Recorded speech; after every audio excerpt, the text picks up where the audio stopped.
My mom said, "Your brother is the smart one. You're just the one with money. Without your wallet, you're nothing." I said, "Let's test that." Close the wallet. She's still talking about him. I'm still not taking her calls. Hey, Reddit. So my mom basically told me I'm worthless without my bank account, then got real surprised when I actually closed said bank account. Here we are 6 months later, and she's still leaving voicemails about how unreasonable I'm being. Spoiler alert, I'm not picking up. I'm 29, and I've spent the better part of a decade being the family ATM. My younger brother Cameron is 26, and according to our mother, he's basically Einstein mixed with Steve Jobs and a dash of Mother Teresa. Me? I'm just the guy with the checkbook. That's it. That's my entire value to this family. Let me paint you a picture of how we got here, because this didn't happen overnight. This was years of buildup, years of me being treated like a walking wallet with legs, and years of Cameron being worshipped despite accomplishing exactly nothing with his life. Growing up, Cameron was the favorite, not even subtle about it. Mom would hang his mediocre art projects on the fridge like they belonged in the Louvre, while my actual achievements got a distracted nod. I made honor roll every semester through middle and high school. Cameron barely passed his classes. But when report cards came out, Mom would spend an hour dissecting Cameron's grades, talking about his potential, his creativity, how traditional education just didn't suit his brilliant mind. My straight A's got a thumbs up and maybe a pat on the head if I was lucky. The difference continued into our adult lives. Cameron went to community college for about 3 semesters before deciding that formal education was stifling his entrepreneurial spirit. Translation: he was failing and didn't want to admit it. He moved back home and started what he called his design business. In reality, he made logos on Fiverr for like $20 a pop and called himself a creative director. Mom told everyone her son was running his own company. Me? I went to State University, graduated with a degree in supply chain management, and got hired at a logistics company right out of school.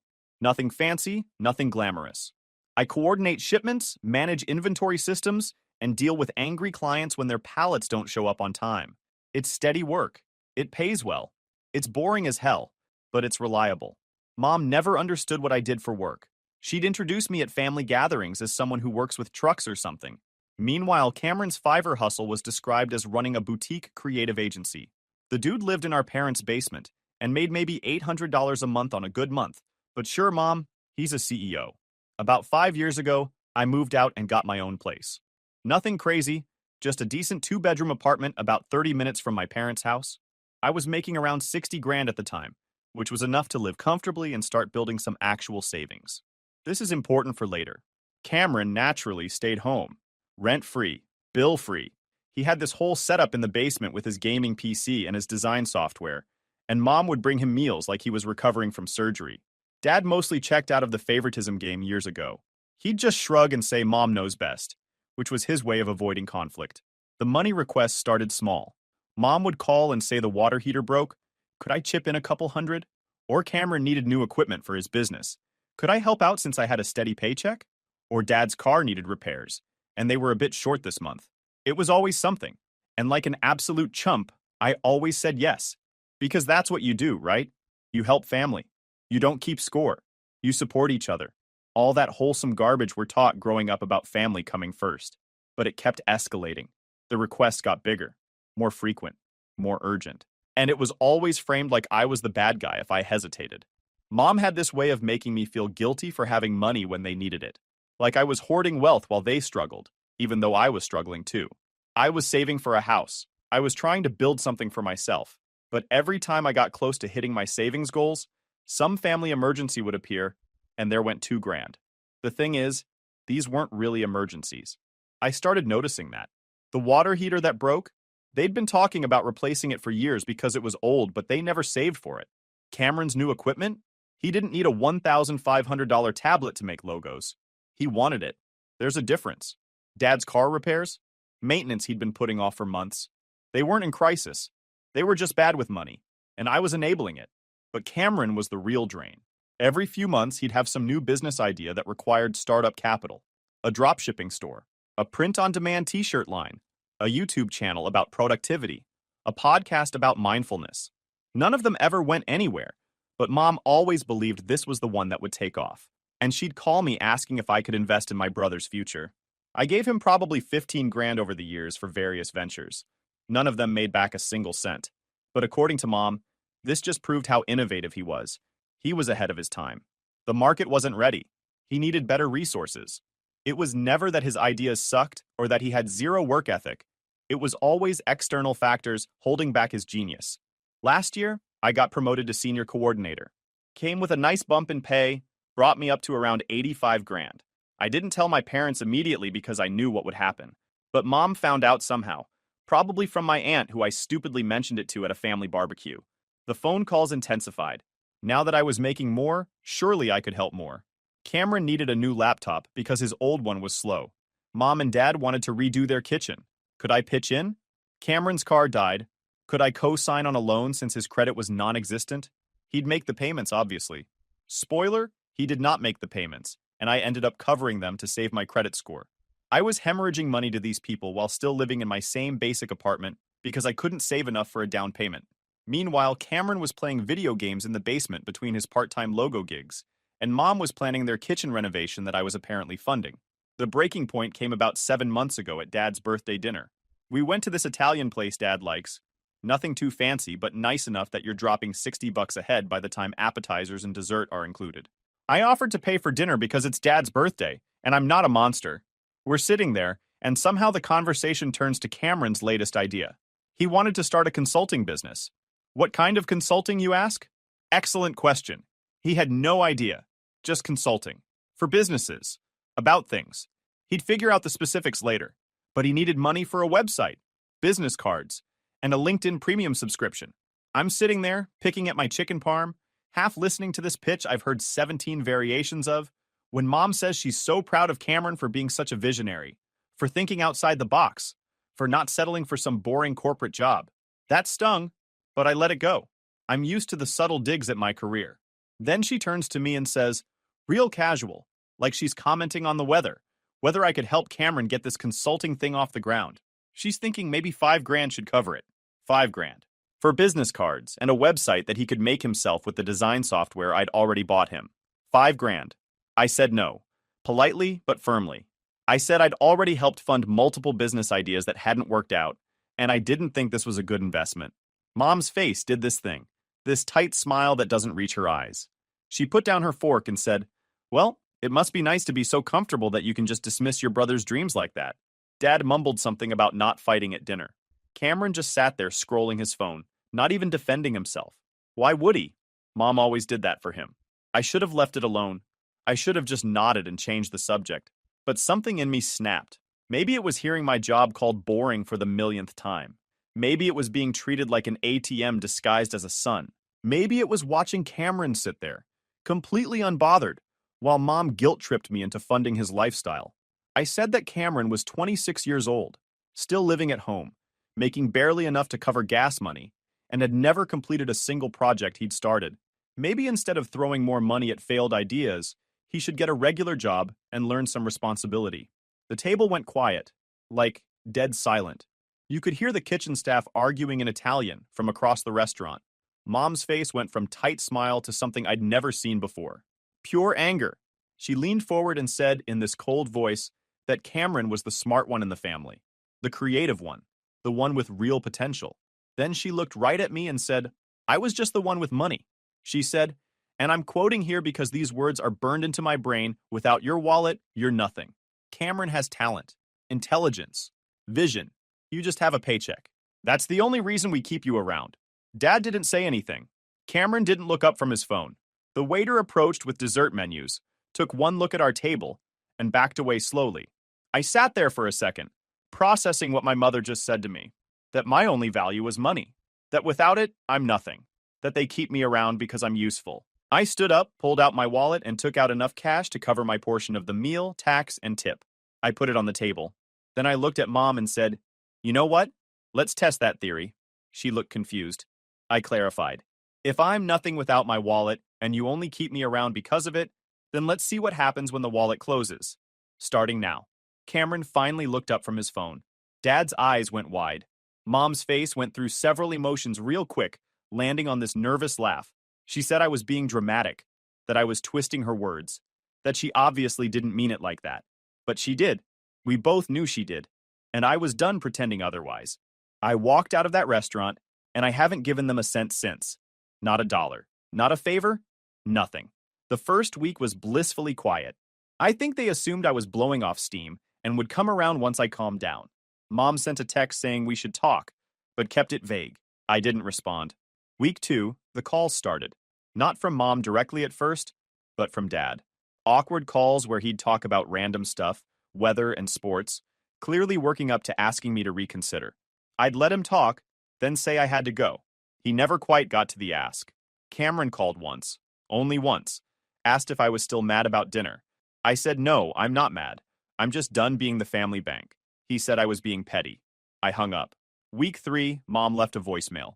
Cameron's car payment was due, the one I'd co-signed for, and he couldn't cover it. She wasn't asking me to pay it, she said, just to talk to the loan company about extending the due date or something. I didn't call back. I paid the minimum to keep my credit intact and added it to the running tab of money they owed me that I'd never see again. By week 4, the tone shifted. Mom left another voicemail saying she'd been thinking about what she said at dinner, and maybe it came out wrong. She didn't apologize, mind you, just said it came out wrong. She wanted to explain what she really meant. I didn't call back. Week 6, Dad called and actually said they needed help. The kitchen renovation they'd started, the one they apparently began before securing all the funding, was halfway done, and they'd run out of money. The contractor was threatening to walk. Could I just loan them enough to finish it? He'd pay me back. Sure, Dad, like all those other times you paid me back. I told him no, wished him luck with the contractor, and hung up. This is when Mom started showing up at my apartment. I'd come home from work and find her sitting in her car in the visitor parking. The first time, I ignored her and went inside. She knocked on my door for 10 minutes before giving up. The second time, I told her through the door that I had nothing to say to her. The third time, I threatened to call security if she didn't leave. The extended family got involved. My aunt called, the one I'd mentioned the promotion to. She said Mom was really torn up about this, and families fight sometimes. But I was taking it too far. I asked if Mom told her what she said to me at dinner. My aunt went quiet, then said, well, even if she said something hurtful, she's my mother, and I should forgive her. I asked if Mom had apologized. Aunt said Mom shouldn't have to apologize for speaking her mind in frustration. I hung up. My cousin sent me a Facebook message saying I was destroying the family over money, and that was pretty messed up. I screenshot the message, posted it to my story with the caption actually it's about respect, but go off, and blocked him. 3 months in, and Mom was still calling weekly. The voicemails got longer. She'd talk about how Cameron was struggling, how Dad was stressed, how I was being selfish and childish, how family was supposed to stick together, how I'd regret this someday. Never once did she say sorry for what she said. Never once did she acknowledge that maybe, just maybe, she was wrong. Cameron, meanwhile, had to get an actual job. Mom called it a tragedy. He was working at a sporting goods store, part-time, making minimum wage. According to Mom's voicemails, this was destroying his creative spirit. He couldn't focus on his business ideas because he was exhausted from standing at a register for 6 hours. The horror. Welcome to the real world, little brother. The kitchen renovation never got finished. They're apparently living with half-done cabinets and no backsplash.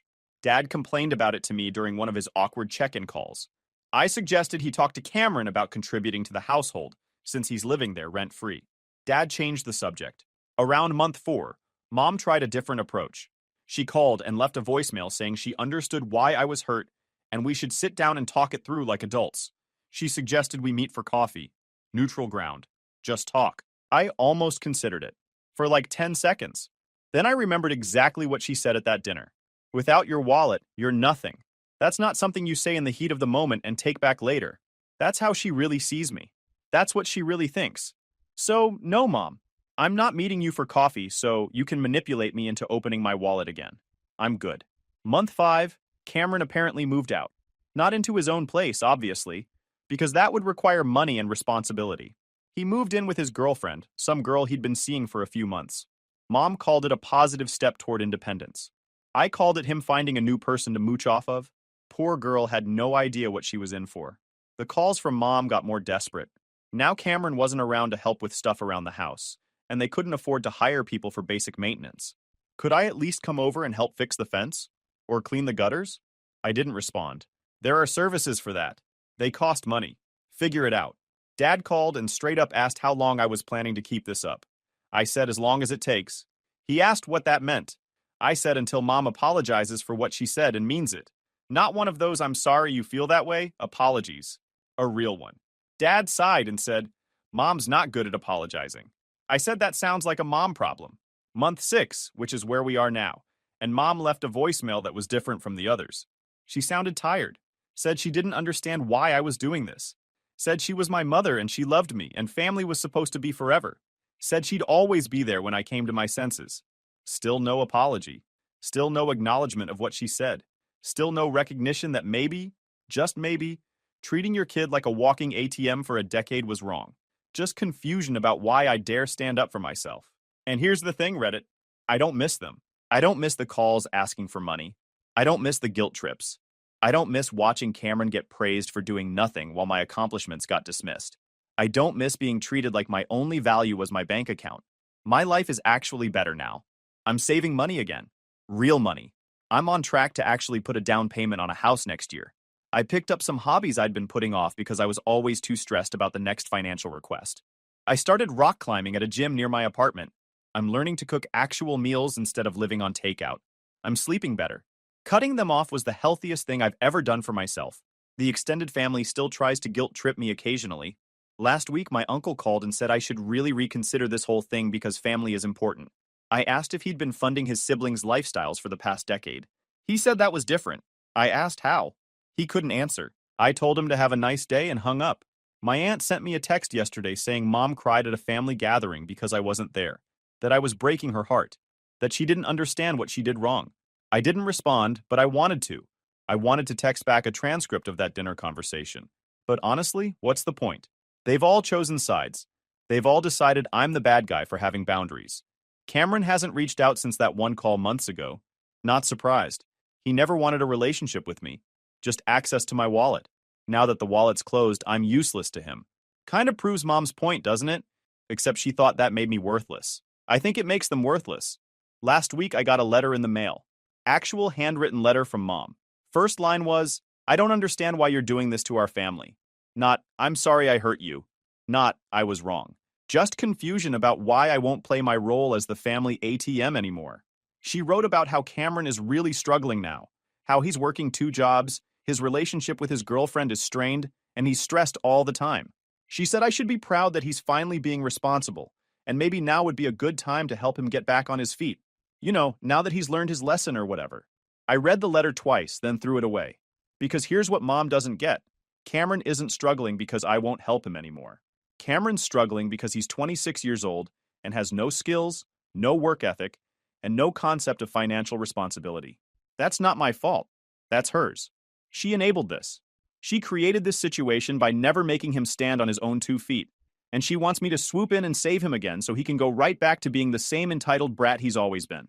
Hard pass, Mom. The letter ended with this line that really got me. No matter what happens, I'll always be your mother, and I'll always love you. Just wish you'd remember that blood is thicker than water. Except that's not even the full saying. The actual phrase is, the blood of the covenant is thicker than the water of the womb, meaning the relationships you choose are more important than the ones you're born into. Funny how everyone always gets that wrong. And Mom has no idea how right she accidentally was. Because I am choosing my relationships now. I'm choosing not to have people in my life who see me as nothing more than a funding source. I'm choosing not to enable a grown man who refuses to grow up. I'm choosing not to accept abuse disguised as family obligation. My coworker asked me last week if I ever think about reaching out, if I miss having a family. I told him the truth. I don't miss being used. I don't miss being disrespected. I don't miss being taken for granted. And if that's what family means to them, then they can keep it. He asked what I'd do if Mom actually apologized. Like really apologized. I told him I'd probably consider it, but she won't. Because in her mind, she didn't do anything wrong. I'm just being sensitive. I'm just being petty. I'm just throwing away family over money, which is exactly what she accused me of being obsessed with in the first place. The irony is completely lost on her. Someone else at work suggested maybe I was being too harsh, that parents make mistakes and I should give her another chance. I asked if their parents ever told them they were worthless without their bank account. They went quiet. Exactly. There's a difference between normal family friction and being told your only value is financial. One of those things you work through. The other, you walk away from. Someone at work suggested family therapy. I laughed. Can you imagine? Sitting in some therapist's office while Mom explains how I've abandoned the family, and the therapist nods sympathetically. Then I'd have to explain that I was told my only value was my bank account, and Mom would say that's not what she meant, and we'd go in circles for an hour. No thanks. I'll save my money and sanity. My phone is full of unheard voicemails from Mom. I don't delete them, but I don't listen to them either. They're just there, piling up, a digital monument to her inability to say two simple words. I'm sorry. Cameron called from a different number last month. I picked up before checking the caller ID. He asked how long I was planning to keep this grudge going. I said it's not a grudge, it's a boundary. He said that was the same thing. I said no, it's really not, and hung up. He didn't call back.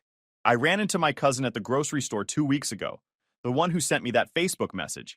He pretended not to see me, but we ended up in the same checkout line. Awkward as hell. He finally said, "Hey."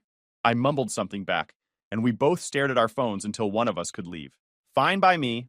I'm not interested in fake pleasantries with people who think I'm the villain in this story. Here's what nobody seems to get. I'm not punishing them. I'm protecting myself. There's a difference. Punishment would be actively trying to hurt them or get revenge. Protection is simply removing myself from a situation that was hurting me. They can frame it however they want, but I know what this is. The money I've saved since cutting them off is sitting in my house fund. I'm up to almost 40 grand now. Another year or so, and I'll have enough for a real down payment on a house that I'm buying with money I earned that nobody can guilt me into giving away. I've been looking at listings online. Nothing fancy, just a small starter home in a decent neighborhood. 2 bedrooms, 1.5 baths, maybe a small yard. Something that's mine. Something nobody can take from me or make me feel guilty for having. My realtor asked if I was planning to have family visit once I bought a place. I said no, probably not. She looked surprised but didn't push it. I appreciated that. I'm tired of people assuming family automatically equals love and support. Sometimes family equals toxicity and obligation. The rock climbing gym has become my new hangout spot. I go 3 times a week now. Met some cool people there. Nobody asks about my family. Nobody knows about any of this drama. I'm just a guy who's getting pretty decent at bouldering and occasionally falls on his face trying routes that are too advanced. It's refreshing. One of the guys from the gym, Jake, invited me to a barbecue at his place next month. Just a chill thing with some friends from the climbing community. I said yes. First social event I've agreed to in months. It felt good. Normal. Like maybe I could build something here. A chosen family instead of an obligated one. Mom left a voicemail last week saying Cameron and his girlfriend broke up. Apparently, she couldn't handle him not contributing to rent and bills. Shocking. Mom's trying to get him to move back home, but Dad's putting his foot down for once. Says Cameron needs to figure it out. Good for Dad. Only took him 26 years to set a boundary. Mom hinted in the voicemail that maybe I knew of any job openings at my company, because apparently I'm still expected to help, even though I'm supposedly worthless without my wallet. The disconnect is stunning. I didn't respond, obviously. I've been thinking about blocking their numbers. Haven't done it yet. Not sure why. Maybe some part of me is still hoping for that real apology. Maybe I'm just leaving the door open a crack in case they ever wake up and realize how messed up this all is. Or maybe I'm just not ready to completely close that chapter yet. But I'm getting there. I've been sitting with the question of what resolution would even look like. What would it take for me to consider letting them back into my life? I thought about it for a while. An actual apology from Mom. Not an excuse. Not a justification. Not an, "I'm sorry you felt that way." A real acknowledgement that what she said was wrong and hurtful. Some recognition that they've been using me financially for years, and that wasn't okay. That I'm not a bad son for having boundaries. Changed behavior, not promises of change. Actual demonstrated change over time. Cameron supporting himself. Mom respecting my decisions. Dad standing up for me instead of playing neutral. Honestly, I don't think those things will happen, but it's good to know what I need even if I'll never get it. At least I'm clear on my boundaries now. I've started dating again. Nothing serious, just casual coffee dates and dinner now and then. It's nice. One woman asked about my family, and I gave her the abbreviated version. She said she respected that I had boundaries. We're going out again next week. Baby steps. My car has been making a weird noise. In the past, I'd probably have ignored it because I'd just emptied my savings on some family emergency. Now, I took it to the mechanic, paid the $800 repair bill, and didn't think twice about it. Because that's my money. For my life. For my stuff. What a concept. I got my performance review last week. Stellar, as usual. Boss hinted at another promotion in the next year or so. Asked if I'd be interested in taking on more responsibility. I said absolutely, because I like my boring corporate job. It's stable. It pays well. and it's mine. Nobody gets to call it worthless. The kitchen in my apartment is small, but I've been experimenting with cooking. Made a pretty decent stir-fry last night, watching YouTube videos to learn techniques. It's actually fun. Relaxing even. Never had time for this kind of thing before because I was always stressed about money or dealing with some family drama. I've been thinking about getting a dog. The apartment complex allows them with a deposit. Nothing huge, maybe a rescue mutt. Something to keep me company.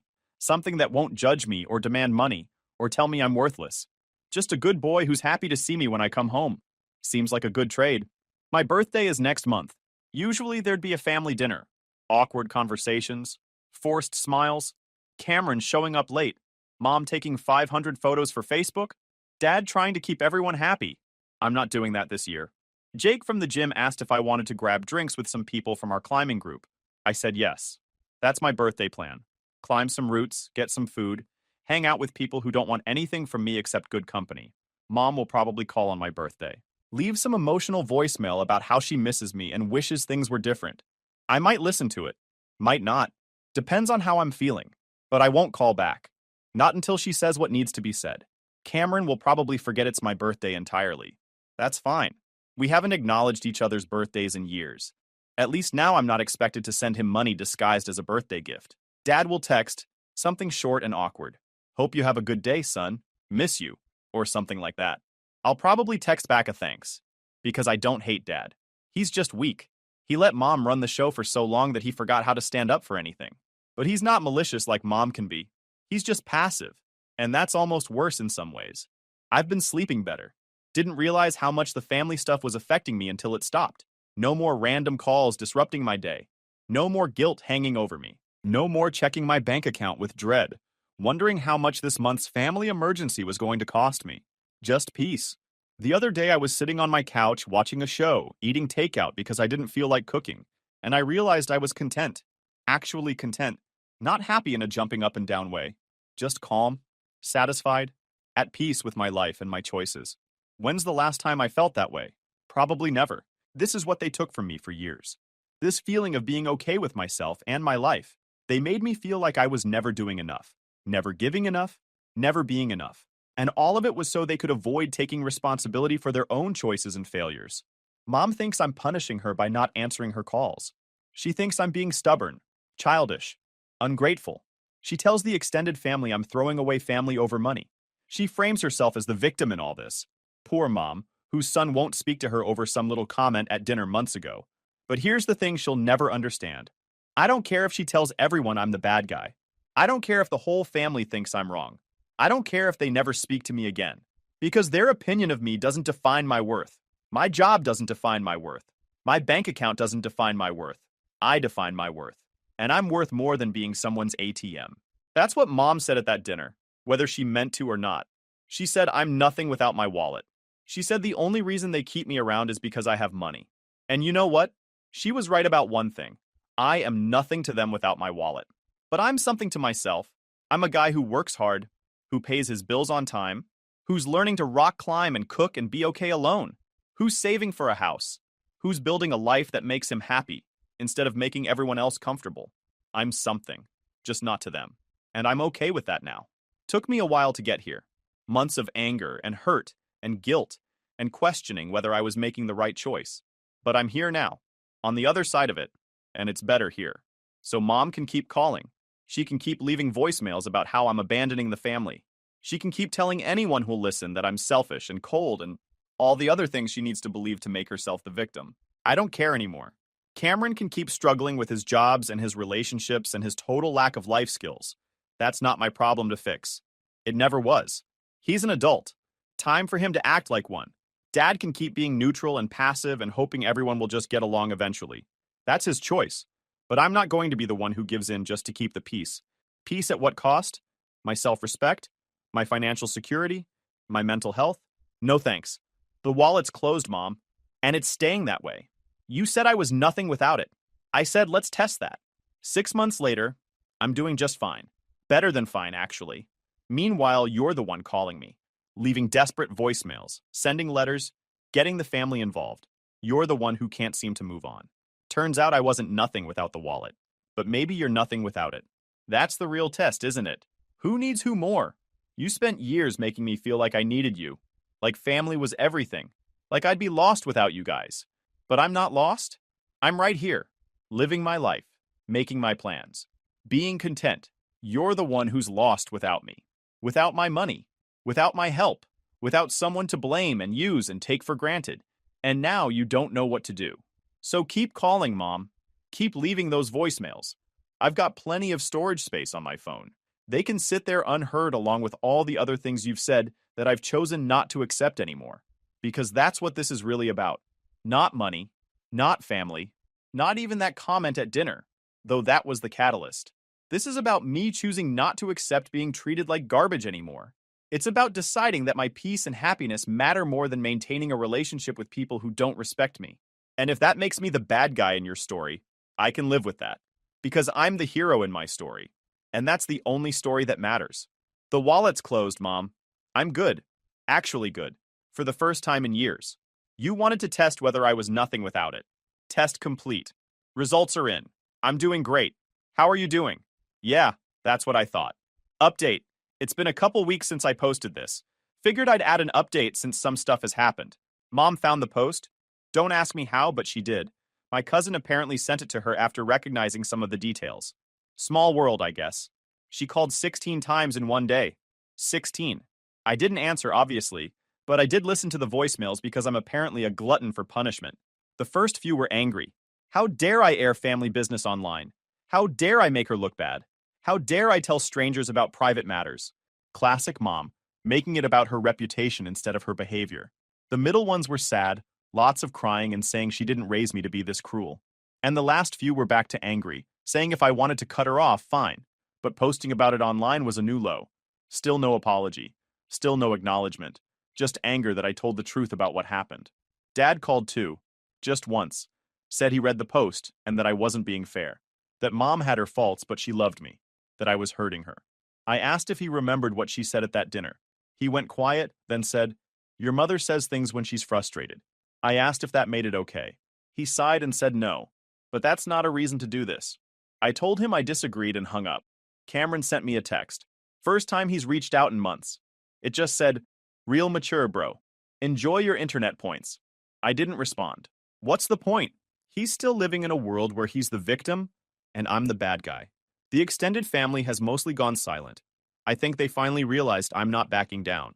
Or maybe they read the post and some of them saw themselves in the people enabling Mom's behavior. Either way, the guilt trip calls have stopped. That's something. Jake invited me to meet his family at a barbecue next weekend.